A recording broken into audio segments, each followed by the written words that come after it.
idea of these binary outcomes, right? Dropping 4 sticks, tossing coins, we get this more general description of a probability distribution. And again, it's just a function.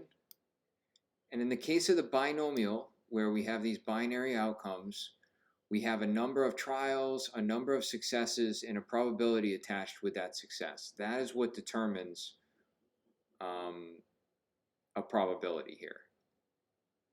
Okay? What we get out of this is a probability. And again, we saw this n choose k. That's a combination of how many different ways we could get something like 3 heads from 5 coins, and the probability of the success of a head, and then this would be the probability of tails, or whatever the opposite of a success is. And again, we can use Python to determine these distributions and then understand things about them. So let's look at another binomial distribution where we have 10 independent events, each of them with a probability of 0.5. We'll say that they're free throws. So we're going to take 10 free throws. Usually we shoot with a probability of 50%. We make half of them. Okay, so let's call this free throw, FT for free throw. And that'll be stats binom. And we're going to take 10 free throws, and we've got a 50% chance of making them. To plot this probability distribution, again, that's going to be the bar.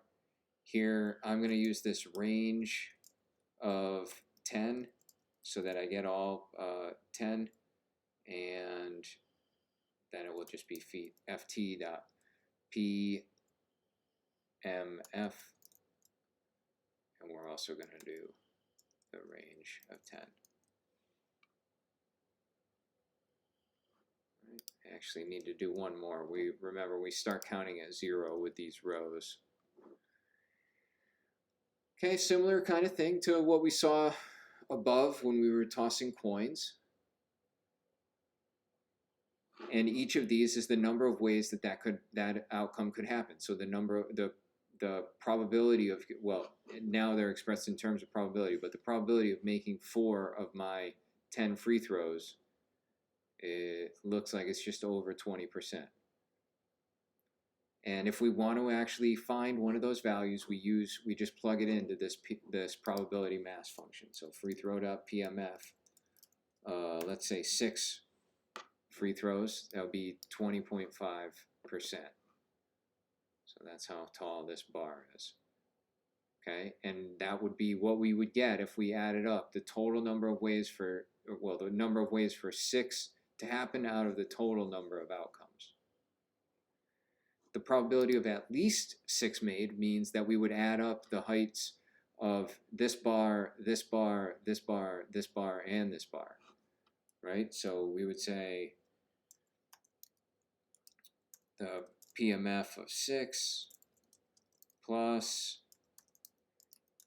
at 7, right? Because that could also happen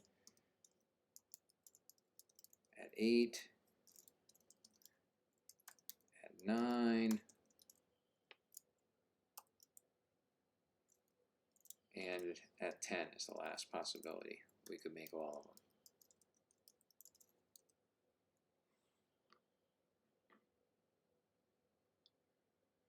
Now, these are problems that we'll run into frequently, and there's actually a easier way to do it using what's called a cumulative distribution function. In a couple weeks, we'll encounter a more formal definition of this. For now, let's just kind of use it and understand kind of the problems that we can solve with it. So when we have multiple probabilities like this, all right, the cumulative distribution function will tell us the totals of some sort of probability. So if we look at the CDF of 4, what this means is this is the probability of 0, 1, 2, 3, and 4. All right, it adds those up. So we can look at the probability of up until 5 happening and then say 1 minus that, and we get the same probability as adding all those together. All right, just kind of a shortcut Now we are always going to look at the left side of the distribution when we're using this. So here what this is doing is, that will tell you up until that number, how much total area until 5. So we just then subtract that from 1 and we get everything that was left. All right, another example, let's call it x2. More general, we just have some p and some n. All right. Again, we use binomial. We say how many trials, so 20, and the probability of a success, 80%. What's the probability that we get 10 successes? Maybe these are heads, maybe these are free throws, but we just need to look at that probability mass function evaluated at that number. And that seems like it might make sense, right? If we've got an 80% chance of success on each of these, we probably expect more like, I don't know, 18, something like that. So the probability that n is greater than 14, now again, we can use the CDF to tell us that. That means we're going to be looking at, we should draw a plot here.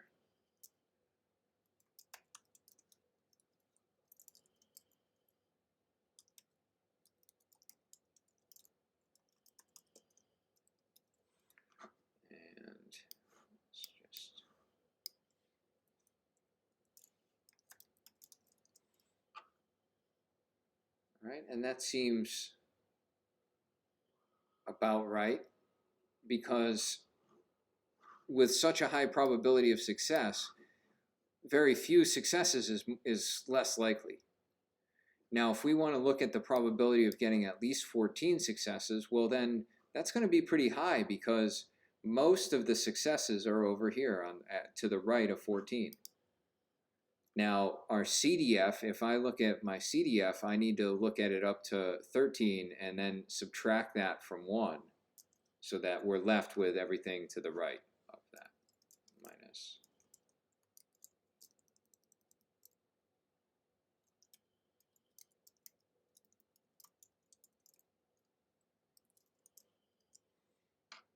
All right, and as expected,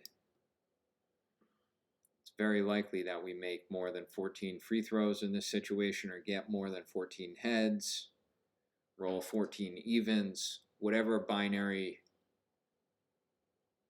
thing we're talking about.